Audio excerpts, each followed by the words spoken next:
حضرت موسیٰ علیہ الصلاۃ والسلام نے، صحیح بخاری میں آتا ہے کہ اللہ نے بنی اسرائیل نے حضرت موسیٰ سے پوچھا کہ اس وقت زمین میں اس وقت سب سے بڑا عالم کون ہے؟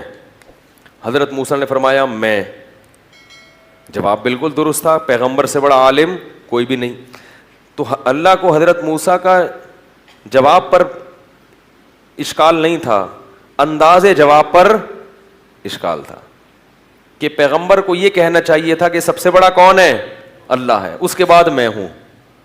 تو اللہ تعالیٰ نے حضرت موسیٰ علیہ انبیاء کی جو معمولی سی لغزشیں بھی وہ قابل گرفت ہوتی ہیں، ذرا سی بھی الفاظ میں بھی بے احتیاطی ہو جائے نا تو وہ بھی قابل گرفت ہوتی ہے. لیکن یہ انبیاء کے ساتھ ہے، ہر آدمی کو اس پہ قیاس نہیں کرنا چاہیے. لوگ میں نے بتایا نا ذرا سی باتوں کو پکڑتے ہیں، یوں کی بولا یوں کی بولا، بھائی انسان ہے سب کچھ بولے گا.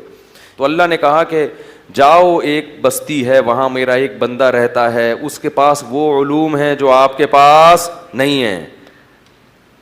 حالانکہ حضرت موسیٰ کے پاس جو علوم تھے وہ ان کے پاس نہیں تھے، حضرت خضر علیہ السلام کے پاس.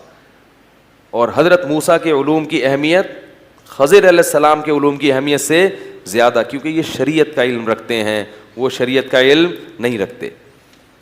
حضرت موسیٰ علیہ السلام اپنے خادم کو لے کے چلے ہیں، ان کے ساتھ خادم بھی تھا. تو مچھلی ساتھ رکھی کھانے کے لیے، اس سے پتہ چلتا ہے کہ انبیاء اچھی چیزیں کھاتے ہیں. فش صحیح ہے نا، انبیاء کی خوراکوں میں کبھی بھی کوئی غلط چیز نہیں ہوتی. خیر قصہ مختصر یہ کہ جب وہاں پہنچے، بہت دور چلتے چلتے تھک گئے، تو وہاں حضرت خضر علیہ السلام سے ملاقات ہوئی. حضرت موسیٰ نے فرمایا کہ هل اتبعک علی ان تعلمنی مما علمت رشدا، سنا ہے کہ اللہ نے کچھ باتیں آپ کو بتائی ہیں تو میں آپ کو فالو کرنا چاہتا ہوں. حضرت خضر جانتے تھے یہ جلالی پیغمبر ہیں اور ان کو اللہ نے دین کی تبلیغ کے لیے بھیجا ہے، یہ میرے ساتھ بولو بھائی نہیں چل سکتے. فرمایا انک لن تستطیع معی الصبر، اے موسیٰ تو میرے ساتھ صبر نہیں کر سکتا. کوئی بھی ایسا کام میں کروں گا جو بظاہر غلط ہوگا تو خاموش نہیں رہے گا، تو تو پیغمبر ہے، پیغمبر تو منکر کو مٹانے کے لیے آتے ہیں. حضرت موسیٰ نے فرمایا کہ انشاءاللہ اللہ نے چاہا تو میں کیا کروں گا؟ صبر کروں گا. ولا اعصی لک امرا، اور آپ کی اس معاملے میں نافرمانی نہیں کروں گا کیونکہ تو اللہ نے بھیجا ہے مجھے آپ کے پاس. تو کہا کہ ٹھیک ہے پھر چلتے ہیں. ٹھیک ہے نا، اب خاموشی سے سفر کرنا میرے ساتھ. فانطلقا، دونوں نکلے، ایک کشتی میں سوار ہوئے. رکبا فی السفینہ، کشتی میں بیٹھے ہیں. جب کشتی پار ہوئی ہے تو حضرت خضر نے اس کشتی کا ایک پھٹا توڑ دیا، عیب دار بنا دیا. حضرت موسیٰ علیہ السلام کو بڑا غصہ آیا کہ بلا وجہ ایک معصوم آدمی کی کشتی کو کیا کر دیا؟ بیڑا غرق کر دیا، اس کی کشتی کا توڑ دیا اس کو. لقد جئت شیئا امرا، کہنے لگے آپ نے تو عجیب ہی کام کیا، ظلم کیا اس کے اوپر. حضرت خضر نے فرمایا الم اقل لک، بیٹا نہیں چھیڑو کسی چیز کو. الم اقل انک لن تستطیع معی الصبر، میں نے کہا نہیں تھا کہ آپ میرے ساتھ صبر نہیں کر سکتے. حضرت موسیٰ کو اپنا وعدہ یاد آیا، کہنے لگے لا تؤاخذنی بما نسیت، بھائی اگر کوئی آدمی بھول جائے نا اس پہ اس کی پکڑ نہیں کرنی چاہیے. بھولے سے بہت کچھ ہو سکتا ہے انسان کے ساتھ، اور اتنی ٹینشن میں نہ ڈالیں، بس اب نہیں پوچھوں گا. فانطلقا، آگے چلے ہیں دونوں. حتی اذا لقیا غلاما، ایک نوجوان نظر آیا. حضرت خضر گئے اس کی گردن کاٹ دی. اس کو کیا کر دیا؟ قتل کر دیا. حضرت موسیٰ نے فرمایا قتلت نفسا بغیر نفس، بغیر کسی قتل کے آپ نے ایک انسان کو قتل کر دیا. نفسا زکیہ، معصوم جان. لقد جئت شیئا نکرا، بہت بڑا جرم ہے یہ، انسان کو مار دیا آپ نے. حضرت خضر نے فرمایا الم اقل لک انک لن تستطیع معی صبرا، میں نے کہا تھا اے موسیٰ آپ میرے ساتھ صبر نہیں کر سکتے. اب حضرت موسیٰ نے کہا ان سألتک عن شیء بعدھا فلا تصاحبنی، اب میں خود اپنی سزا تجویز کر رہا ہوں، اگر میں نے مزید کوئی سوال پوچھا تو آپ مجھے اپنے ساتھ نہ رکھیں، واپس چلا جاؤں گا میں، یہی میری سزا ہے، اب نہیں پوچھوں گا. فانطلقا، پھر نکلیں. حتی اذا اتیا اہل قریۃ استطعما اہلہا، ایک بستی میں گئے، وہاں بستی مسافر تھے تو بستی والوں سے کہا کہ بھئی ہم مسافر ہیں, تھوڑا ہمارے لیے کوئی کھانے پینے کا انتظام کیا جائے, مجبور ہے.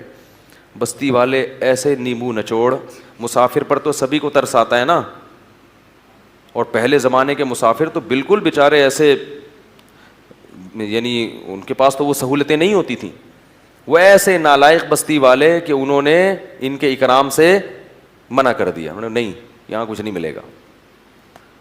تو حضرت خضر نے دیکھا کہ ایک بستی میں ایک دیوار تھی جو گرنے والی تھی, اس کو ریپیئرنگ کر کے صحیح کر دیا. حضرت خضر نے فرمایا کہ جو بستی, جو جس بیچاروں نے کچھ کیا نہیں تھا ان کے ساتھ تو ایسا سلوک کیا, کشتی توڑ دی, بندہ مار دیا بغیر کسی وجہ, اور جو نالائق تھے ان کی دیواریں صحیح ہو رہی ہیں. اگر کرنی تھی تو پیسے تو لیتے, ان سے کیا لیتے, پیسے لے کے کر لیتے یہ کام. ایسے نالائقوں کے ساتھ احسان کیا آپ نے. حضرت خضر نے فرمایا ہاذا فراق بینی و بینک, اے موسیٰ میرے اور تیرے درمیان بس, اب ہم دونوں ساتھ نہیں چل سکتے. رسول اللہ صلی اللہ علیہ وسلم نے جب یہ حدیث بیان کی تو آپ نے فرمایا کہ رحم اللہ موسیٰ, اللہ موسیٰ پہ رحم کرے, اگر کچھ دیر خاموش رہ جاتے تو اور پتہ نہیں کتنی چیزیں ہمارے سامنے آ جاتی. تو پھر حضرت خضر نے فرمایا کہ اب میں تمہیں بتاتا ہوں میں نے ایسا کیوں کیا. فرمایا کہ کشتی جو تھی آگے ایک ظالم بادشاہ تھا, وہ ظالم بادشاہ عیب دار کشتی کو تو چھوڑ دیتا تھا, جو کشتی صحیح سالم ہوتی اس کو غصب کر لیتا تھا. تو میں نے اس کی کشتی کا پھٹا توڑ کے اس کو عیب دار بنا دیا تاکہ اس کی کشتی محفوظ ہو جائے. اور یہ جو نوجوان بچہ تھا, اس بچے کے بارے میں میرے رب نے مجھے بتایا کہ یہ بڑا ہو کر اپنے ماں باپ کا نافرمان بنے گا, اس کے والدین نیک لوگ ہیں, تو اللہ نے چاہا کہ اس کو مار دیں اور اس کے بدلے ان کو دوسری اولاد دیں جو اب بڑے ہو کر اپنے والدین کی آنکھوں کی ٹھنڈک بنے گی. یہ نافرمان ہوتا, جہنم میں جاتا اور والدین کو بھی ستاتا دنیا میں. اور تیسرا جو مسئلہ تھا, وہ جو دیوار تھی وہ یتیم بچوں کا خزانہ اس کے نیچے دفن تھا. اگر وہ دیوار گر جاتی تو یہ نالائق لوگ وہ سارا خزانہ نکال کے بانٹ لیتے اور وہ بچے محروم ہو جاتے. تو اور وہ بچے ایک نیک والد کے بچے تھے, وَكَانَ أَبُوهُمَا صَالِحًا, ان بچوں کا ابا نیک آدمی تھا. تو اللہ نے چاہا کہ باپ دنیا میں موجود نہیں ہے, ان بچوں کی کہ مال کی حفاظت رہے, تو اللہ نے مجھے حکم دیا کہ اس دیوار کو سیدھا کر دو تاکہ بچے جب جوان ہو جائیں گے تو یہ خزانہ یہاں سے نکال لیں. اور کہا کہ ان میں کوئی بھی کام میں نے اپنی مرضی سے نہیں کیا, یہ سب کس کے حکم سے کیا ہے, اللہ کے حکم سے. اس سے ہمیں چند اسباق ملتے ہیں. ایک تو یہ حضرت موسیٰ علیہ السلام کی نہی عن المنکر کا جذبہ, کیونکہ پیغمبر تھے نا, پیغمبر کس کام کے لیے آتے ہیں, برائی کو روکنے کے لیے. تو جو چیز نظر آئی نا ظاہراً برائی ہے اس پہ خاموش نہیں ہوئی, یہ فضیلت ہے موسیٰ علیہ السلام کی.